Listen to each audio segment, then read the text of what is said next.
আসছে ২১ তারিখ অনুষ্ঠিত হতে যাচ্ছে উপজেলা পরিষদের দ্বিতীয় ধাপের নির্বাচন। শেষ সময়ের প্রচারণার খবরাখবর জানবো। গোপালগঞ্জ থেকে যুক্ত হচ্ছেন বাদল সাহা। বাদল, আজকে মধ্যরাত থেকে প্রচারণা শেষ হবে, কেমন দেখছেন শেষ মুহূর্তের প্রচারণা? তানভীর, ২১ মে গোপালগঞ্জ জেলার দুটি উপজেলা কাশিয়ানী এবং মুকসুদপুর উপজেলা পরিষদের নির্বাচন অনুষ্ঠিত হবে।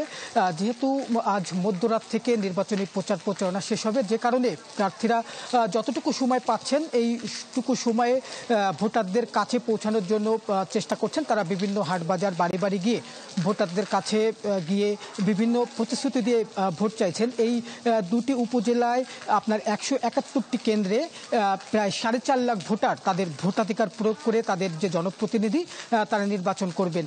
আর এই যেহেতু মধ্যরাত থেকেই প্রচারণা শেষ হচ্ছে, সেহেতু আগামীকাল কিন্তু প্রার্থীরা কোনো রকমের প্রচারণা চালাতে পারবেন না।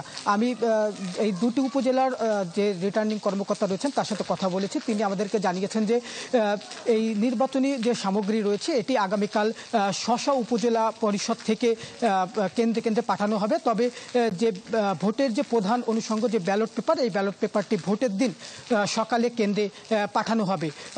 আর এই কেন্দ্রগুলোতে নিরাপত্তার জন্য ব্যাপক নিরাপত্তা নেওয়া হয়েছে।